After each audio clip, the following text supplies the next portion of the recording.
नमस्कार सभी को। आज हम लोग शुरू करने वाले हैं मध्यकालीन भारत।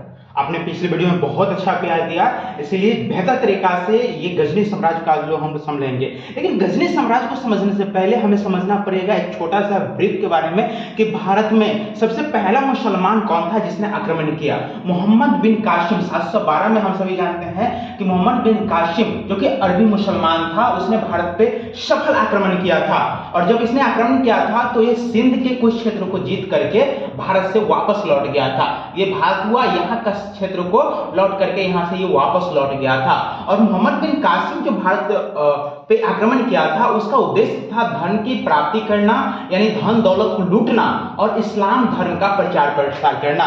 बहुत बार आपसे सवाल पूछा जाता है कि भारत पर आक्रमण करने वाला पहला मुसलमान कौन था, तुर्की था या अरबी था? तो आप याद रखेंगे कि वो अरबी मुसलमान था। लेकिन दूसरी सवाल यहां पूछा जाता है कि भारत पर पहला आक्रमण मोहम्मद बिन कासिम का जो किया गया था, उसका भारत पर आक्रमण करने का क्या उद्देश्य था? तो धन की प्राप्ति और इस्लाम धर्म का प्रचार। बहुत बार आपको देता है कि साम्राज्य का विस्तार, तो साम्राज्य का विस्तार करने का इसका उद्देश्य नहीं था। इसका उद्देश्य था धन को लूटपाट करना और इस्लाम धर्म का प्रचार करना। अब शुरू करते हैं गजनी साम्राज्य के बारे में। गजनी एक तुर्की में स्थान है। तुर्की आप देखेंगे भारत के इधर आप पाकिस्तान, अफगानिस्तान, ईरान, इराक और यहाँ पे आपको तुर्की मिलेगा। यही का ये लोग निवासी था, तुर्की निवासी अल्पतगिन। इसने गजनी नामक जगह पे एक साम्राज्य की स्थापना किया और उसकी राजधानी भी गजनी ही बनाया था 932 ईस्वी में। उसके बाद इसने यहाँ पे शासन किया। 972 में इसकी मृत्यु हो जाती है, तो 972 से 977 तक प्रीतगिन यहाँ का शासक रहा था। और इसी बीच 1 नवंबर 971 को गजनी का जन्म होता है। कहां पे?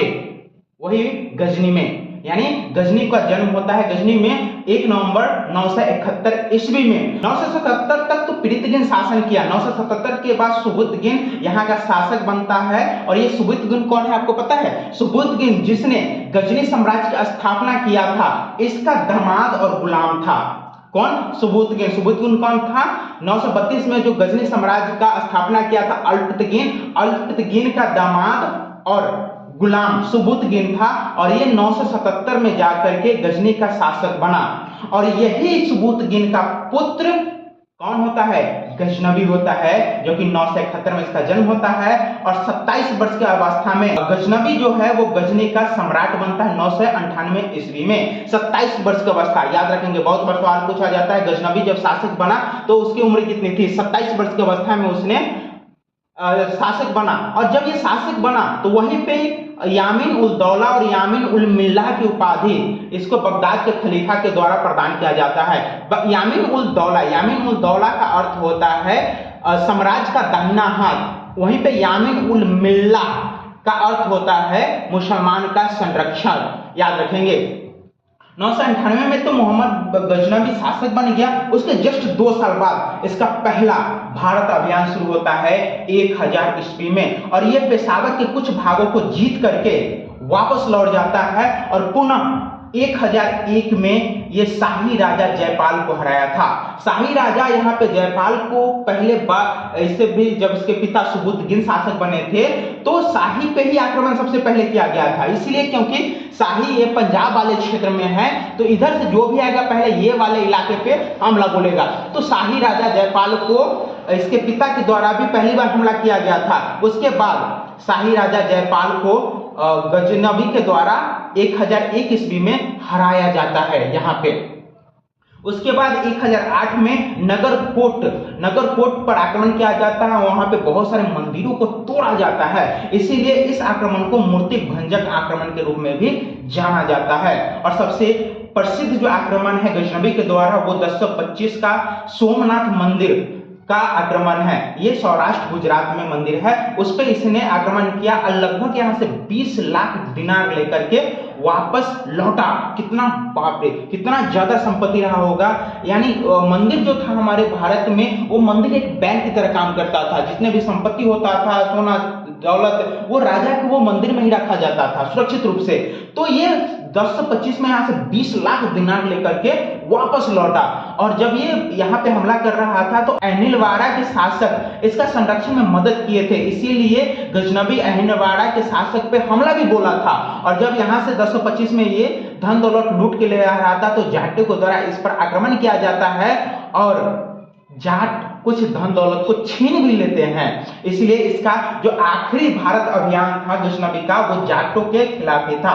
आप देखेंगे कि इसने पहला आक्रमण भारत पे 10-1000 ईस्वी में किया था और इसका आखिरी आक्रमण 1027 था। इस बीच में इसने भारत पे कुल 17 बार आक्रमण किया, 1000 से लेकर के 1027 तक इसने भारत पे 17 बार आक्रमण किया। आप याद रखेंगे कि भारत पर गजनबी का पहला जो आक्रमण था वो पेशावर पे था और आखिरी जाटों के विरुद्ध इसका युद्ध हुआ था। 1030 में इसकी मृत्यु हो जाती है।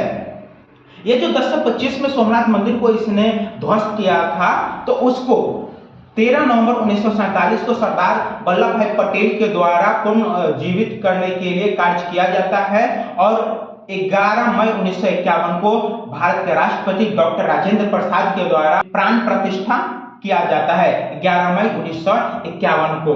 उसके बाद थोड़ी सी इसके बारे में और जानकारी हम लोग इकट्ठा कर लेते हैं कि मोहम्मद गजनी भारत का पहला शासक था, यानी विदेशी पहला शासक था जिसने सुल्तान की उपाधि धारण किया था। याद रखेंगे, सुल्तान की उपाधि धारण किया था। आगे हम लोग और पढ़ेंगे कि बगदाद के खलीफा से सुल्तान की उपाधि धारण करने वाला पहला मुसलमान इल्तुतमिश था, लेकिन ये सुल्तान की उपाधि भारत पे खुद से देने वाला ये गजनी था। इसका समझिए, खुद से इसने सुल्तान की उपाधि धारण कर लिया। हमें पूछेगा कि बगदाद के खलीफा के द्वारा किसे सुल्तान की उपाधि पहली बार प्रदान की गई थी, तो वो था इल्तुतमिश के बारे में हम आगे चर्चा करेंगे। गजनी के बारे में थोड़ा जान लेते हैं। इसके गजनी के साम्राज्य में बहुत सारे विद्वान रहते थे। इसको याद करने का ट्रिक है फूफा एसटी